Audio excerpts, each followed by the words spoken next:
Hello and welcome to PM Express Corporate Wednesday. Today we're talking education. One of the biggest investments you can make as a parent is to give your kids the right foundation. And the right foundation means the right education that would equip them for life. Today we're coming to you from Gomwa-Manso, 15 minutes drive away from Winneba Junction, where once a dream, gradually becoming a reality, we are located within the premises of Morgan International Community School. Join us as we tour you around the facility of Morgan International Community School.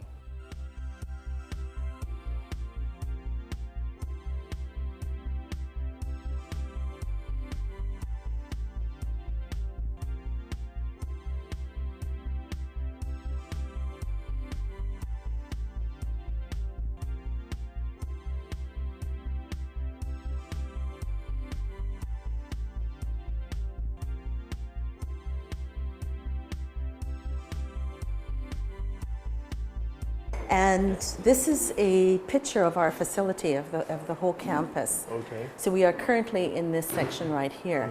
So the dormitory, the residential part of the school, is in this area, and the classroom blocks are in this area. How many classroom blocks do you have? There's 4 with 2 admin blocks. So 4 classrooms blocks and 2 admin. And the classroom blocks, when I take you there, I'll explain the size and the structure of them. Yes. And I could see your plans for... Yes, I'm going to take you up there. We'll have the football field developed. That's a swimming pool here. Yes, that's a futuristic. And these are proposed classrooms for the future. So these are not on the campus at the moment. Of course, with the science laboratory and all that, right? All the We have a state-of-the-art science laboratory being built here currently, which will be transferable into the state-of-the-art classrooms in the future. So we have high standard. How soon are we looking at having this infusion? Within about 3 years, I think. About 3 years. Yes. And so far, you're about what percentage done? We've about 90% done. 90%. I would say of the current existing facility. Okay, so it's in phases, right? Yes. Okay. Yeah. What I wanted to show you at the end of each of the blocks for the dorms, the boarding rooms, there are 2-bedroom apartments for the supervision, the house boarding master or the house boarding mistress. So they are located on the campus 24/7. So you have one in each? 2-bedroom apartments, there's six of them. Oh, okay, so there are 2 in each apartment. 2-bedroom apartments. It's a single individual that would live in it. Here's a sample of one being finished. The living area, a kitchenette that's going to be developed, private bath, and two bedrooms. So it's a 2-bedroom flat, but the concept is that the boarding master, boarding mistress is located on their block, and they're there available for the students 24 hours of the residential program that So what would be their job primarily as boarding masters to ensure that that the safety and security of students are taken care of during their time in residence, that if students are sick during the day that they're looked after, let's say they have to be excused from the classrooms, and to ensure that there's supervision throughout the day and the night for the students. If students take ill, how do they deal with those procedures? How do you intend to ensure discipline, especially when there have been instances where we've heard of abuse of kids and you have people or house masters on the same campus with the students? How do you intend to deal with such a situation? Well, we certainly have rules and procedures in place for the staff training that will take place. We have the protocol for the processes that are involved if there should be an abuse case that's registered by the student to any of the staff. And we have counselors on staff. We would have a nurse on staff to ensure that whichever the issue is, social, emotional, or physical, can be taken care of. But it's processes and procedures and communication, lines of communication that students would have to. How about the general discipline of the masters themselves?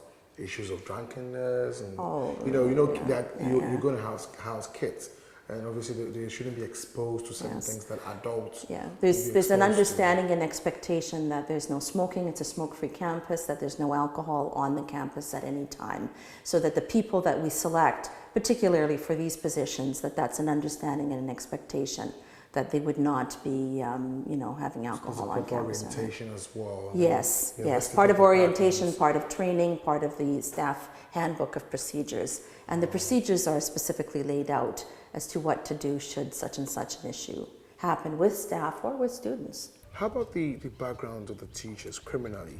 Yes, it's our intention that each teacher that we put on contract, we will have ask them for a criminal registry check, so that they will have to register to demonstrate to us that there's nothing in their background that would give us cause or concern with them and the students.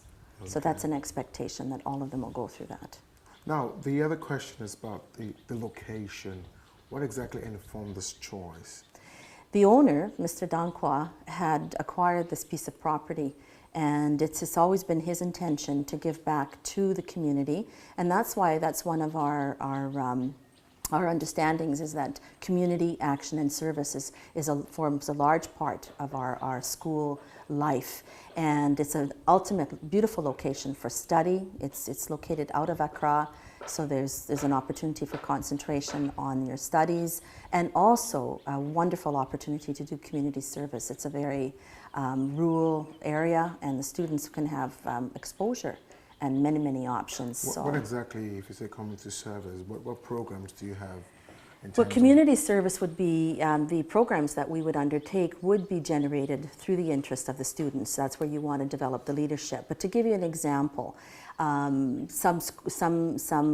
schools, international schools, have had their students organize themselves, and they've gone into the community and they've built an orphanage, or they've cleaned up the streets, they've put waste refuse baskets there, they've gone riverside or oceanside and cleaned up the beaches and the areas. So they demonstrate what the possibility is for the people living in Ghana.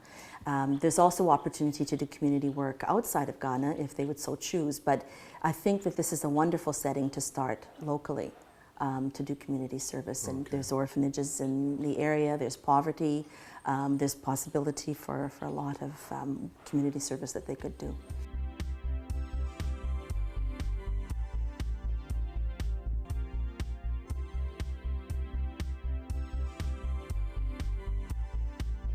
This is currently the girls' dormitory area? Yes, we've just leaving the common room, the girls' lounge area, and we're walking toward the girls' dorm, the sample dorm, which we would like to show you. There are two girls that will be housed in each room, and they have their own private bath. Oh, that's yes, so there's a lot of privacy. Yes, a lot of care that they have, opportunity for their downtime, opportunity to get together in the common room and to participate in extracurricular. But the supervision here is quite structured in the sense that while there are two a room, we have the CCTV, we will have boarding tutors and supervisors. What's the essence of the CCTV? Excuse me? What's the essence of it? The essence of it is the security is there. We have cameras throughout the campus, in addition to our security force that's on campus to monitor so that the supervision and security is there 24 hours a day for the students, so that the parents can rest assured that the students are well cared for. Yes. And how many dormitories do you have in all here? Well, in the section that we've developed, we have 19 rooms, the capacity for 38 girls in this first phase. Beyond the common room, we have the ability to complete another 38 and then move on to the next dorm blocks. So we're now entering the finished girls' dorm. All right. It's not bad at all. So they have air conditioning, ceiling fan, which they can regulate whichever one they like. There's the study carrel. We will be putting up a bookcase and the wardrobe, and as you can see, there's also the private bath for them. That's fine. So there's a private bathroom here. Yes, there is. Okay. All right, not bad at all. And this, I presume, their wardrobe, yes. Wardrobe for Yeah. the girls. Okay. So this will take just two girls at a time. 2 girls at a time, and I yes. presume there'll be a TV in here as well. There will be an intercom system so that they can communicate with any of the supervisors at any time. And the CCTV cameras will be positioned throughout the campus to monitor. So when the girls are in residence, there are boarding supervisors that will be monitoring in the halls and providing supervision when they're in their lounge area or moving on to extracurricular activities. So tell me about the model itself, the kind of programs that you run here in Well, school. because we're an international school, we're obviously offering the international curriculum, and that is the Cambridge IGCSE for grade 9 and 10, Okay. and we will propose to move into the International Baccalaureate Diploma program for grade 11 and 12. We are also offering the Cambridge 1 for the junior high, grades 7 and 8, and an international curriculum for grades 3 to 6. We're also offering the national curriculum, which is the senior high 1, 2, and 3 that leads up to the WASI. So the beauty of the structure there is that there's a mix and interplay of the students and the community to have option to take some courses here and there. Part of our focus at the school is entrepreneurship and leadership and community service. So the students that are in, let's say, the national curriculum, which is the senior high, have opportunity to take co-curricular activity with the international students to expand in those areas. So the international staff that we would have for the international program, the senior high students for the local curriculum would have opportunity to access as well.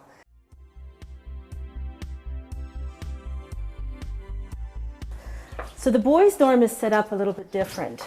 Okay. This is the boys' dormitory, and we're proposing 3 boys to a room. We will have single beds, bunk beds, but there's a potential to have 4. That's why you see the double wardrobe in the boys. And the difference here is that there are 2 adjoining boys' rooms. So there's a bit of opportunity for community to develop between them, particularly if they're cross-grade. And then their washroom facility is a bit larger than the girls because that also accommodates it. Oh, unfortunately, it's Why not. are you giving particular attention to the boys? Well, they're different from the girls. The girls are unique in the sense that I thought the girls preferred more space and girls find it more difficult to interact. well, you looked at just at the size of the girls, there was a feeling and an expectation that the boys are bigger and they needed a bit more space. And the girls, it's a bit more private. There are 2 to a room. It accommodates them in terms of size and space. But for the boys, we've provided a little bit more so that there's opportunity for communal interchange. And as I said, the washroom facility accommodates 2 showers and 2 private washrooms as well. So it's not in the sense that the size has been taken away from the girls. It's just the way of the layout of the room. But what kind of programs do you have laid down for proper communal interchange? Bearing in mind that it's an international school and you're expecting students or pupils from across the world. I mean, do you have a proper laid out Yes, we program do. that you intend We to do. So the integrate? residential facility will be broken into what we call the house system. So students across grade and girls and boys will be mixed into a particular house. And of course, there's a student representative council that has leadership input into the activities that they would do. So let us say Saturday night, once a month, there's a drama or some kind of a competition. And so the houses will compete or participate in some kind of a competition or drama of their choice. It could be dance, it could be mime, it could be, it could be voice, it could be singing, whatever. So there's an opportunity for them to get together in terms of a community, and it's across the school, across the grades. So the younger ones get to know the older ones, the older ones have opportunity to show their leadership and to model to the younger ones what appropriate behavior is. But the Student Representative Council is critical, because they are the ones that give feedback with regards to the residential experience, the dining experience, and of course, the academic experience with the co-curricular activities. So a lot of what we will do in terms of co-curricular and house activity is going to be generated through the student body. That's bottom line. So internationally and nationally, there's that wonderful interchange, because one of the objectives of an international school is to give back to the host country. And how nice is it that the host country is actually in residence? There'll be a lot of Ghanaians here as well as the international. So it's not elite, it's a community. That's fine. And our activities will be pushing them toward that.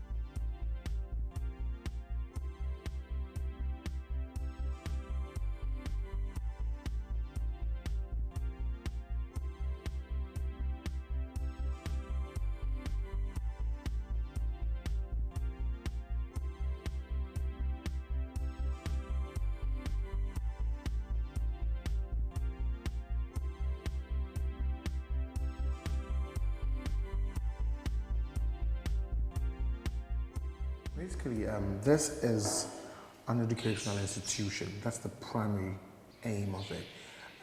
Take me through the entrance to the exit. What age group comes in, and then how long they stay, and at what point do they leave? Right, the students come in year 3, so they'll be 8 years old, and we want them to leave at the age of about 16, 17 when they finish the diploma program. So that's basically 10 years of schooling at Morgan International. You intend to keep them here for 10 years? Yes.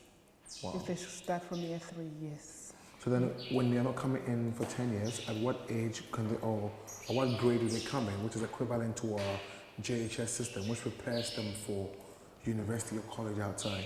They'll come in year 7, so they'll go through year 7, year 8, year 9, year 10. 9 and 10 will be what you call grade 7, you mean? Grade 7, yeah. Exactly.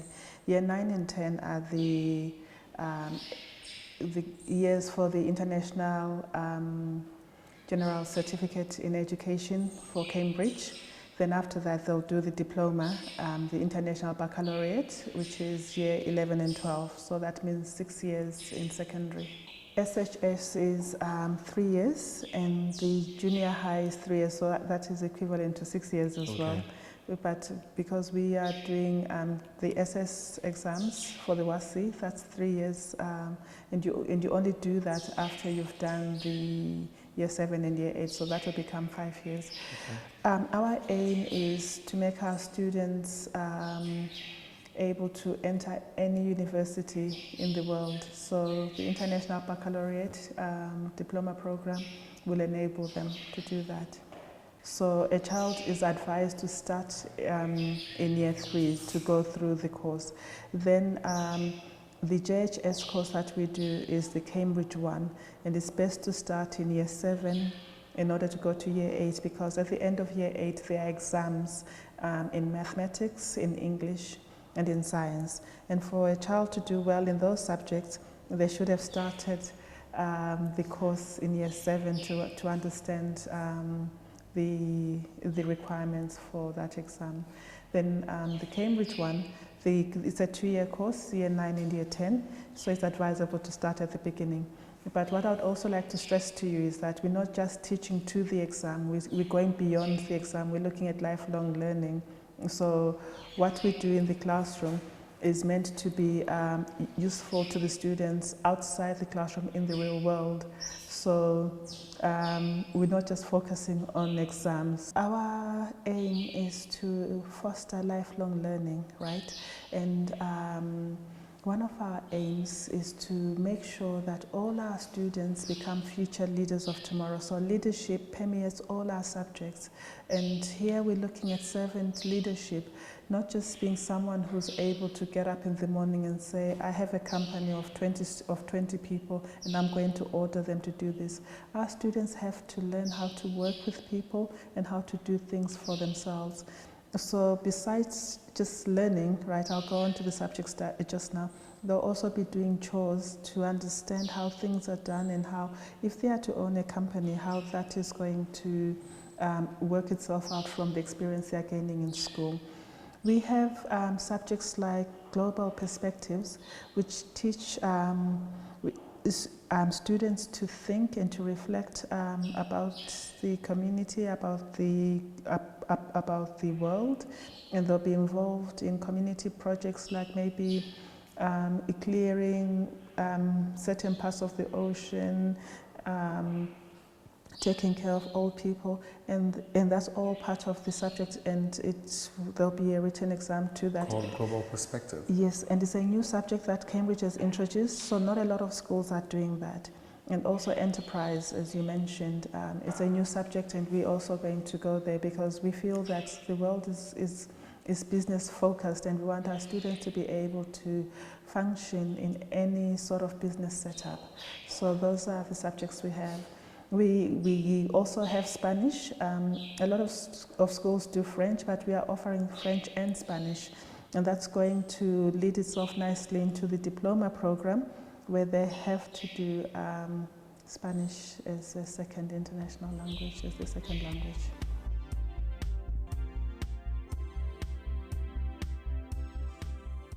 Sherry Kufo. How old are you? I'm 8 years old. You're 8 years old. So what exam were you just writing? Maths. Maths. And how was it? It was fine. When you say fine, what do you mean? What do you mean by fine? Was it difficult? Was it easy?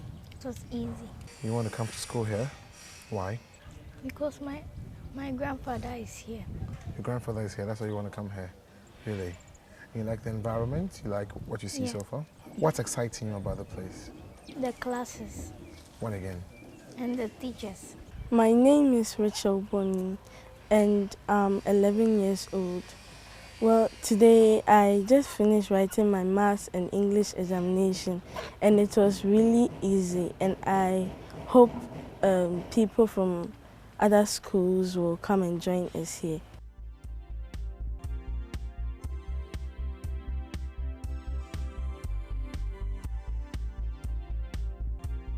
Since you have students from all over the country, being an international school, the issue of religion and tradition is very, very important. Do you have any plans or any programs or structures that you put in place to ensure that at least the right to worship or to engage in your respective religions are respected? Yes, we do. It is an international school, and so there is an expectation that there will be multicultural and multi-faith. So we have provided and made provisions for opportunity for worship and devotion, and as well as recognizing the culture of the various countries and traditions where the children come from. So there'll be special days designated, such as International Day, where students could come dressed in their international costume or uniform. With respect to food, of course, the international cuisine will be available for them in balance, everything in balance. But with regards to the question to worship and devotion, absolutely, we must put that in place for the students. How about the physically challenged? How friendly is this environment to help them study? We have to ensure that the facility is accessible to particularly children with handicaps. And we are working on that consistently. So we have put some measures in place. We take a look at it and say, no, the standard isn't good enough. We have to readjust and make sure that everywhere that the students are going to be on campus, there's opportunity for them to access. So it will be wheelchair accessible, available for the handicap as well. Yeah, let me take you back to the culture and tradition. Aside religion, food, feeding, how are you going to handle that? Well, we're very cautious about who we're going to hire as the master person in the kitchen. Definitely will be looking at all food groups and trying to offer a balance of local as well as international cuisine. And the choice, of course, will come through the students. Again, I said to you before, there's a Student Representative Council, and students will be asked questions regularly around the menu, around their residential experience, around their academic experience. So the types of cuisine, the food that we'll be offering, will be based on student opinion and student feedback. But of course, we would like to ensure that all food groups are addressed so that it's healthy and balanced. There's 3 meals a day, and there'll be snack in the evening. The two key issues, this is my last question, 2 key issues that came up. You talked about entrepreneurship and farming. With the curriculum that we have locally, entrepreneurship is not something that has been embedded, in the curriculum. What is so important about entrepreneurship that you decide to put it in your curriculum for the kids at a very early age? Yes, well, it's putting the content into practice. If you take a look at the senior high school curriculum, agriculture forms part of it. But there's the textbook knowledge and then there's the practical knowledge. So entrepreneurship takes it one step further. If I'm to study business or economics or agriculture, the entrepreneurship is providing opportunities for the students to take that concept, that idea, and to actually put it into practice. So if we're looking at agriculture, what are some of the things that we could do that is grown locally, that is provided locally, and to take it one step further and to see how we could actually become a little mini business people or mini business leaders within the school community.